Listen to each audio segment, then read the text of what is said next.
Queridos, eu quero saudá-los com a paz do Senhor Jesus, amém? Pode tomar assento, por gentileza, abrindo a sua Bíblia no primeiro livro do profeta Samuel. Primeiro livro do profeta Samuel, capítulo de número 17. Enquanto você localiza, eu quero louvar a Deus por essa oportunidade singular, por essa oportunidade única, e agradecer a nossa liderança, nosso pastor presidente, pastor Wagner, Gabi, nosso pastor Márcio Vinícius, as nossas lideranças de jovem e adolescente, Gil e Ivan, que Deus continue abençoando grandemente, a toda a igreja, os juniores. Nicolas, agora ficou difícil, viu? Interceda aí por mim, para ver se o Senhor nos dá graça. Nossos adolescentes também, e a nossa mocidade, a nossa juventude, a qual eu faço parte. Espero representá-los de maneira digna. Sei que no vosso meio tem pessoas que poderiam estar aqui e ministrar com bastante autoridade. Primeiro livro do profeta Samuel, capítulo 17. Quem encontrou, por gentileza, diga amém. Eu quero ler com os irmãos do versículo de número 32 ao versículo 37. Tem uma mensagem bastante simples, não longa e não complexa, num texto bastante conhecido. Primeiro livro do profeta Samuel, capítulo 17, versículo 32, diz assim: E Davi disse a Saul: Não desfaleça o coração de ninguém por causa dele. Teu servo irá e pelejará contra este filisteu. Porém Saul disse a Davi: Contra este filisteu não poderás ir para pelejar com ele, pois tu ainda és moço, e ele é um homem de guerra desde a sua mocidade. Então disse Davi a Saul: Teu servo apacentava as ovelhas de seu pai, e quando vinha um leão, repita comigo, vinha um leão, e um urso, e tomava uma ovelha do rebanho, eu saía após ele e o feria, e livrava da sua boca, e quando ele se levantava contra mim, lançava-lhe mão da barba, e o feria e o matava. Versículo 36, assim feria o teu servo o leão, como o urso, assim será também a este incircunciso filisteu, como um deles, porquanto afrontou os exércitos do Deus vivo. Versículo 37, para concluir, disse mais Davi: O Senhor me livrou das garras do leão e das garras do urso. Ele me livrará da mão deste filisteu. Então disse Saul a Davi: Vai e o Senhor seja contigo. Palavra do Senhor. Queridos, este é um texto verdadeiramente muito conhecido, principalmente o contexto, a história, o processo, porque é um dos episódios centrais da vida, da história, do percurso e principalmente da ascensão de Davi. Haja vista que este episódio, que tem, digamos, o seu ápice no confronto propriamente dito, nos versículos seguintes, é um episódio que enche os nossos corações e que ao longo dos últimos dias vem queimando no meu coração. É um texto muito requisitado e até mesmo pode-se considerar um ato de ousadia, né? Tentar recorrer a ele mais uma vez. Mas é a palavra que o Senhor tem para nós.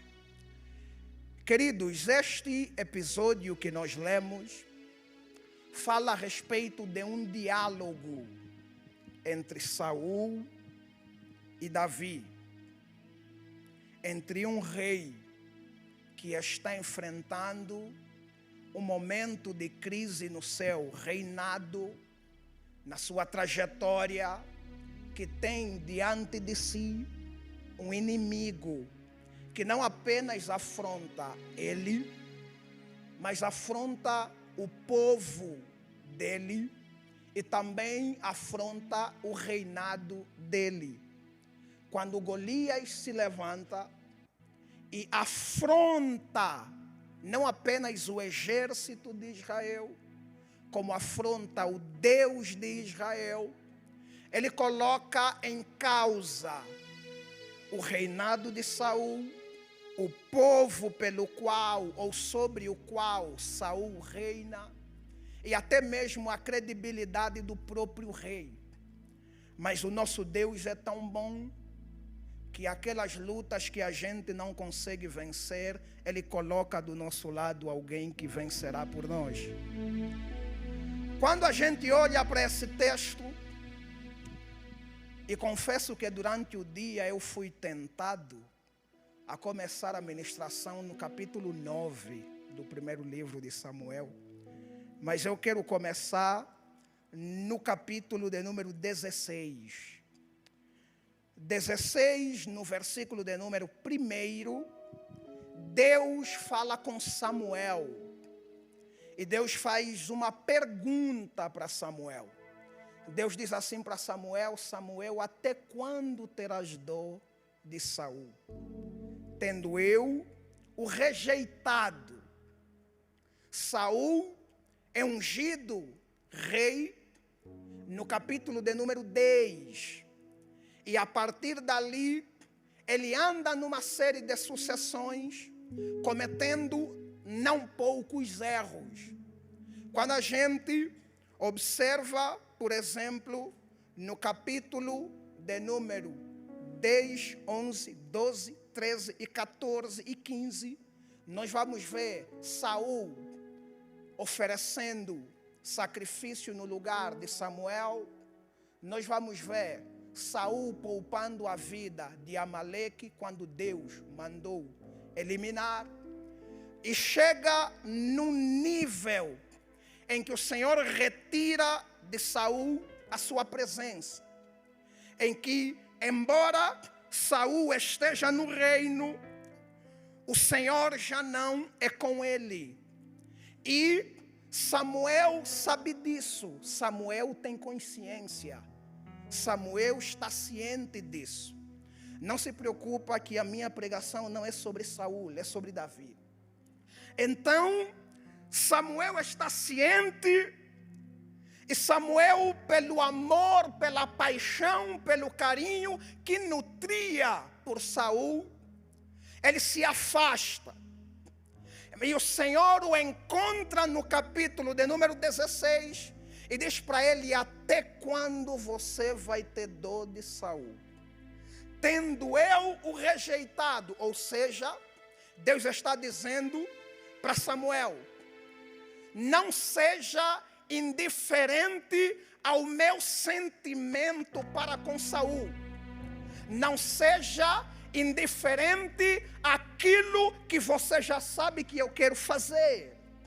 Não mantenha esse vínculo com base na pena, com base na dor, com base na piedade. O Senhor está dizendo para Samuel: não adianta ter dor de Saul, não precisa chorar, não precisa lamentar, levanta, sacode a poeira, porque a obra continua. Então, Samuel se levanta e ainda no capítulo de número 16, ele desce à casa de Jessé. Porque Deus ordena, Deus diz para Samuel: vá até a casa de Jessé.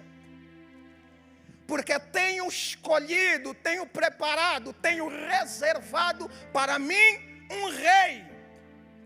Então Samuel se desloca após questionar Deus, dizendo que se Saul souber, ele me mata. Repita comigo: quando é Deus quem manda, Saul não mata.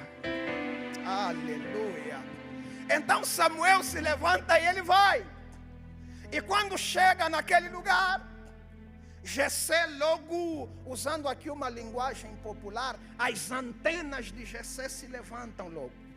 Porque Jessé entende o cenário que está se formando na casa dele.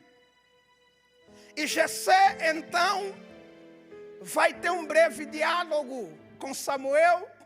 E Samuel vai orientar a Jessé com que coloque na sua presença os seus filhos. Por quê? Porque Deus disse para Samuel que o rei que ele ungiria era um dos filhos de Jessé. Então Samuel está naquele cenário, e logo quando ele está na casa, o versículo de número 6 do capítulo 16 vai dizer que e sucedeu que entrando eles quem? Os filhos de Jessé. Quando os filhos de Jessé estão entrando, Samuel olha para Eliabe e Samuel diz assim: está certamente perante o Senhor o seu ungido. Samuel olha para Eliabe e diz: certamente só pode ser este. Aí o Senhor fala com Samuel no versículo de número 7: não atentes para a sua aparência, nem para a grandeza da sua estatura, porque o tenho rejeitado. Repita comigo: a gente que tem aparência, mas Deus rejeita. Agora Samuel ouve aquilo e Samuel vai me surpreender, porque a lógica seria que Deus disse para Samuel: eu não vejo como o homem vê. Você está vendo o exterior, mas eu vejo o coração. Aí Samuel vai mais além. Versículo 8, entra Abinadab, corrigindo. Quando Abinadab entra, Samuel pensa que é Abinadab, e Deus olha para ele e também reprova. Aí Samuel vai continuar, porque vai entrar o outro filho, o terceiro, Samá, e Samuel vai dizer: também deve ser esse. E Deus também o rejeita. Deus também o rejeita. E quando chega no versículo 10, o texto vai dizer que Jessé fez passar os seus 7 filhos. Quantos filhos? Quantos filhos? Jessé fez passar 7 filhos na presença de Samuel. Samuel atentou-se para a beleza, para a grandeza, para a aparência e para a estatura do primeiro, e Deus rejeitou. Do segundo, Deus rejeitou. Do terceiro, Deus rejeitou. Do quinto, Deus rejeitou até o 7º. E Deus também rejeita. Deixa eu te contar uma coisa.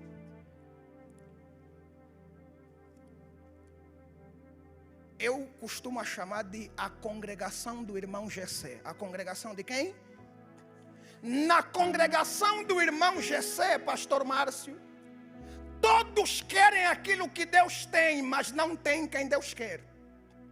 Na congregação do irmão Jessé, todos sabem o que Deus espera, mas ninguém tem aquilo que Deus espera. Na congregação do irmão Jessé, todos querem o que Deus trouxe, mas ninguém é quem Deus busca. Na congregação do irmão Jessé, eles olham para a aparência, pastor Natanael, eles olham para a estatura. Aí Deus chega no lugar e diz: vocês têm, mas não está no vosso meio. Existem lugares onde todo mundo quer o que Deus quer entregar, mas não tem quem Deus está procurando. A congregação do irmão Jessé passa o primeiro, quero o que Deus tem para entregar. Passa o segundo, quero a oportunidade. Passa o terceiro, quero o holofote. Passa o quarto, eu quero o reino. Passa o quinto, eu quero o pódio. Passa o sexto, eu quero o trono. Passa o sétimo, eu quero o poder. Aí chega Deus e diz, eu só quero um homem segundo o meu coração.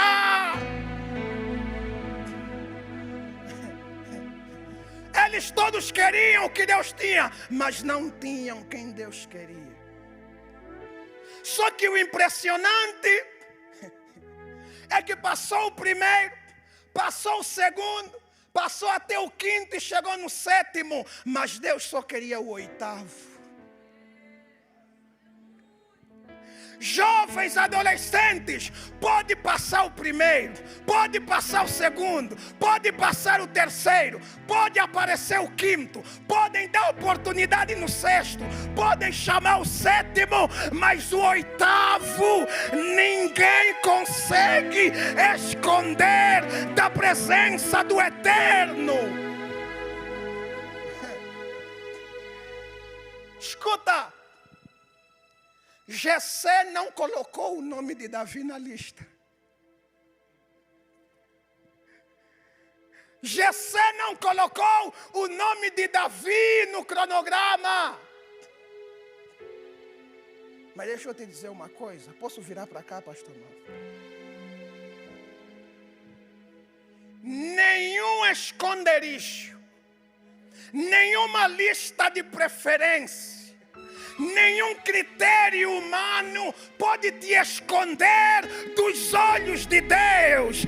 Nada pode te esconder da presença do Eterno. Ainda que dê preferência para outros, quando o Senhor chegar, Ele te conhece, Ele sabe aonde você está.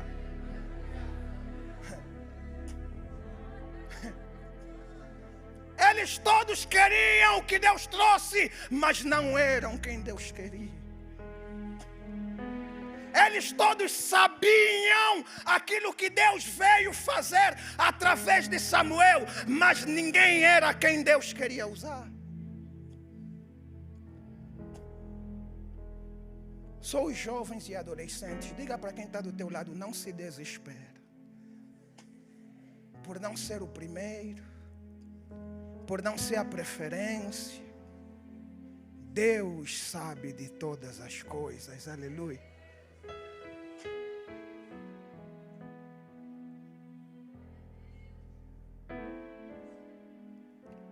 Agora observa, quando a gente vai para o episódio da unção de Saul, no capítulo de número 10, versículo 22, 23, Samuel vai ungir Davi, vai ungir Saul, e Saul está escondido. E quando Samuel manda com que tragam Saul, a Bíblia diz que é quando Saul se levanta, pastor, ninguém em Israel era semelhante a ele dos ombros para cima. A estatura de Saul era a melhor de todas. A altura, aparência, imponência era a melhor de todos. Não tinha ninguém com aparência igual a de Saul. E aqui está o segredo do porquê muita gente está presa no ciclo de decepção. Ciclo de quê? Por que é o ciclo de decepção? Porque quando Samuel vai ungir Saul, ele olha a aparência de Saul. E quando ele vem ungir Davi, ele olha para a aparência de Eliabe. Só que a única opção para substituir Saul é somente Davi. Ninguém substitui Saul com Eliabe, ninguém substitui substitui Saul com Abinadab, ninguém substitui Saul com Samá. Por isso é que o sofrimento não acaba. Repita comigo: para substituir Saul, somente Davi.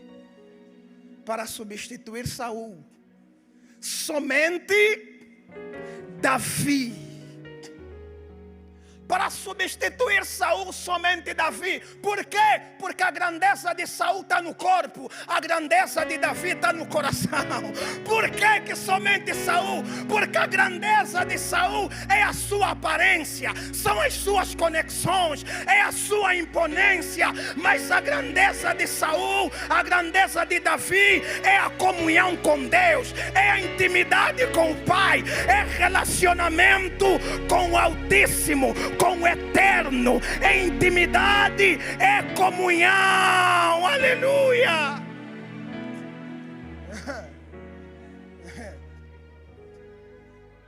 Vamos mudar o critério de escolha. Porque para substituir Saul não adianta buscar outro Saul, irmão. Não adianta buscar Saul para substituir Saul. Saul é bonito, tem aparência, tem imponência. Quando Samuel olha para Eliabe, ele diz: só pode ser ele. Me lembra Saul, olha a aparência dele. Ele é bonitinho. Eu acho que ele tem tudo. Porque Samuel viu o lado bom de Saul, esqueceu o lado que Deus reprovou.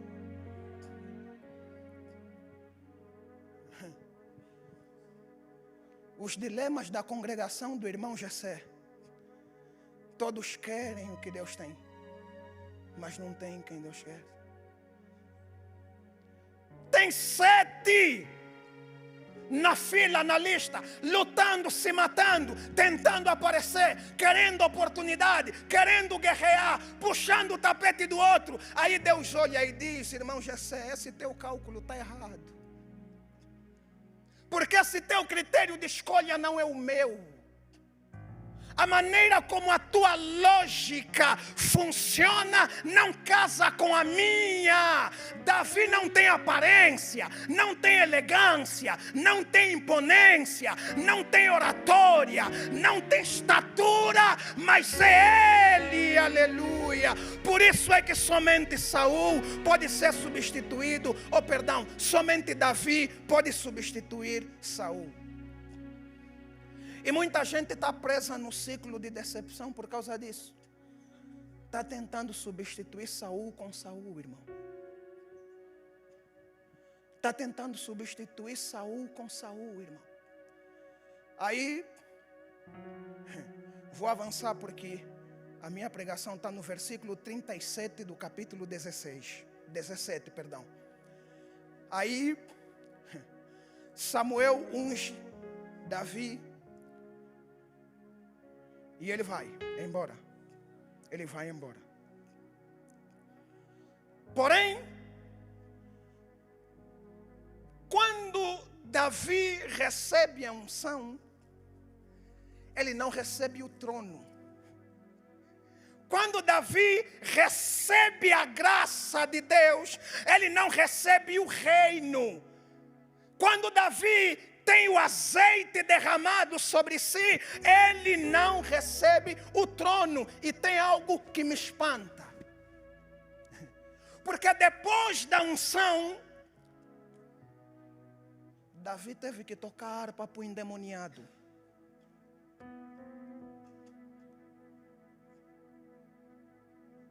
A unção caiu sobre Davi, mas o Davi que tem unção para governar, agora senta na cadeira e toca harpa. A unção que está sobre ele é unção de rei, mas ele senta, ele ouve, ele escuta, ele toca harpa, ele obedece, ele cumpre, aleluia.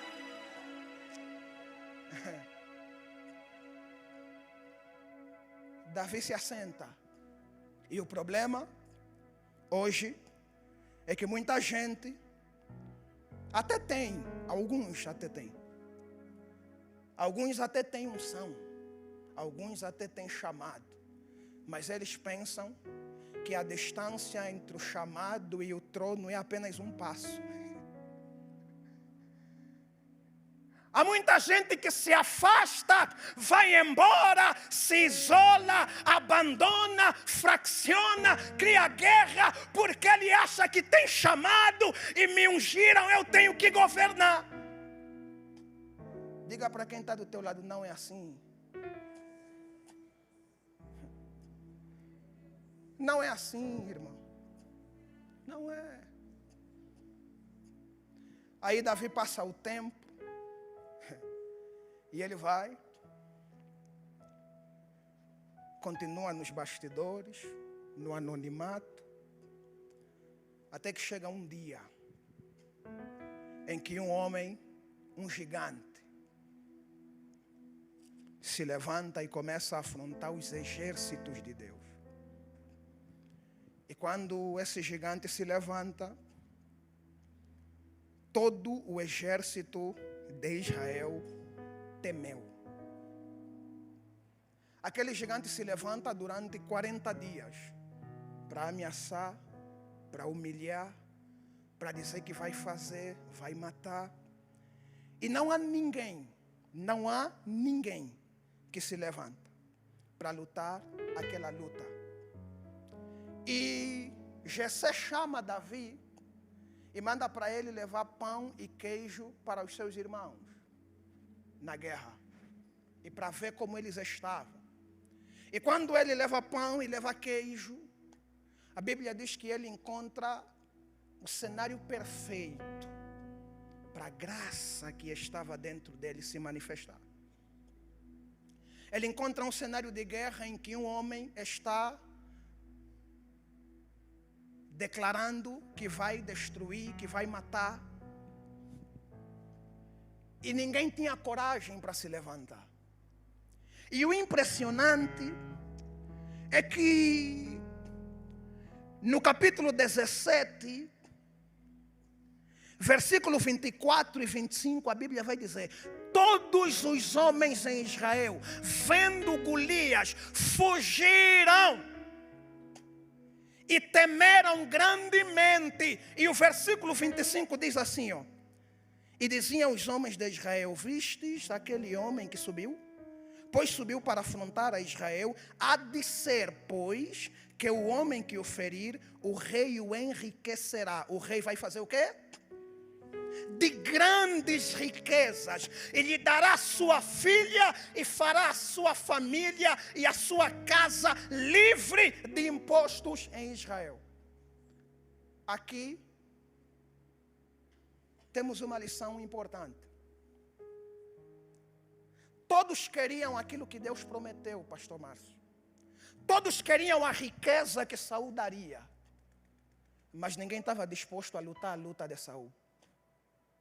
Todos queriam a bênção do rei, mas ninguém quer a luta do rei. Todos querem a exaltação do rei, mas ninguém quer andar junto com o rei. Todos queriam casar com a filha do rei. Todos queriam a riqueza do rei, mas ninguém queria dar o peito pela causa do rei, pela luta do rei, pela afronta que estava no reinado do rei. A bênção que você procura está escondida na luta que você evita. Todos eles queriam aquela bênção, mas não queriam aquela luta. Todos eles queriam aquela riqueza, mas não queriam aquele problema. Todos eles queriam ser exaltados, mas ninguém queria enfrentar o gigante. Às vezes, a bênção que nós procuramos está escondida por trás da luta que a gente evita. Eles querem, mas não tem coragem para lutar. Aí, como não tem coragem para lutar, Deus vai trazer alguém que tem. E chega Davi e se levanta e aparece para lutar a luta do rei. E O cenário é este. Golias, Saul e Davi. Golias, Saul e Davi. Olha o interessante. Saul, Golias e Davi. 3 tipos de pessoas diante do vale. Quantos tipos? O primeiro tipo é Saul. Tem aparência de vitorioso, mas tem atitude de fracassado.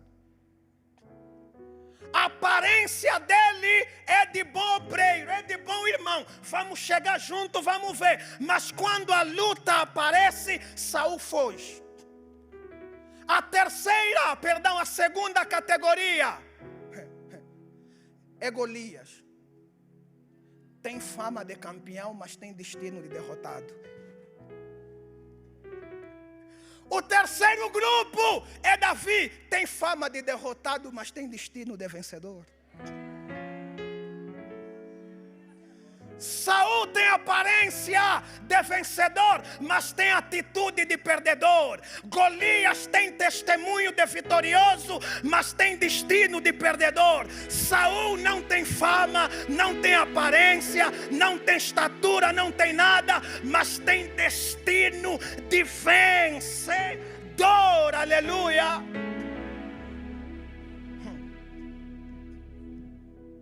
E aqui eu entro no versículo 37, para pregar e concluir.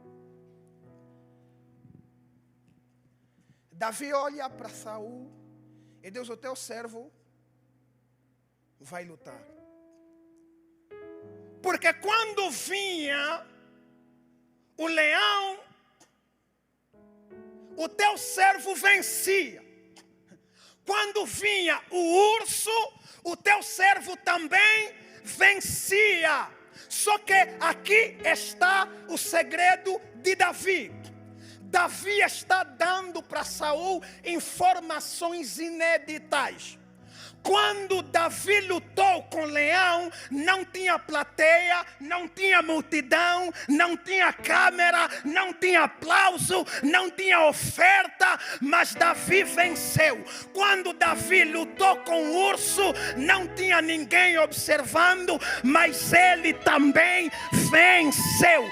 E o segredo está aqui: só vence o gigante quem venceu o leão, só vence o gigante quem venceu o urso, só vence o gigante quem lutou com o leão e venceu, quem lutou com o urso e venceu. Quem é o leão? O leão é aquele problema que ninguém viu. Quem é o urso?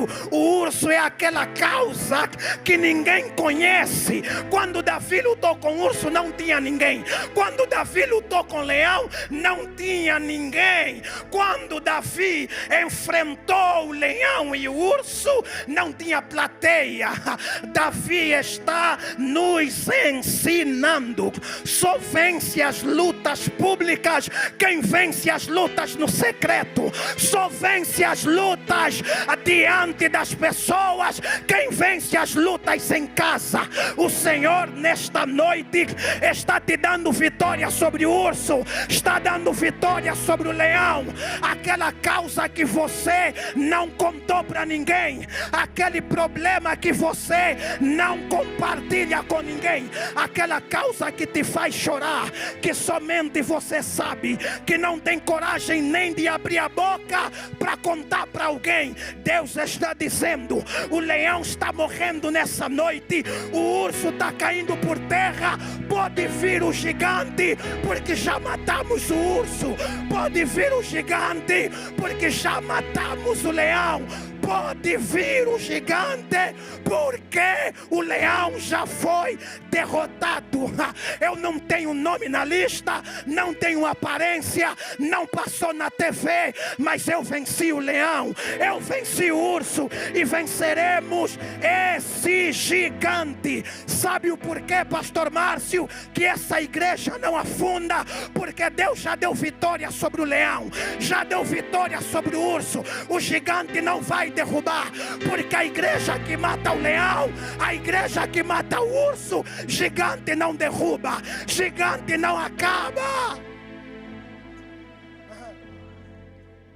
A igreja que venceu o leão, a igreja que venceu o urso, vai vencer esse gigante pelo poder do Espírito Santo.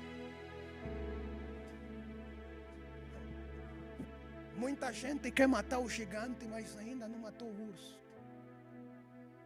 Muita gente quer matar o gigante, mas ainda não matou o leão. Ele quer matar o gigante, mas aquele vício ainda não morreu. Ele quer lutar com Golias, mas aquele urso está morto lá em casa. Aquele problema, aquela luta, aquela dificuldade, aquela fraqueza, Deus está te dando vitória nessa noite. Morre o urso, morre o leão, em nome de Jesus. Assim sentado como estás, fecha os teus olhos, coloca a tua mão no teu coração. Senhor, mata o leão nessa noite. Senhor, mata o urso nessa noite. Derruba o leão, derruba o urso e nos dá vitória sobre o gigante. A partir dessa noite você vencerá o gigante, porque o leão já não será problema, o urso já não será problema, em nome de Jesus. Aleluia.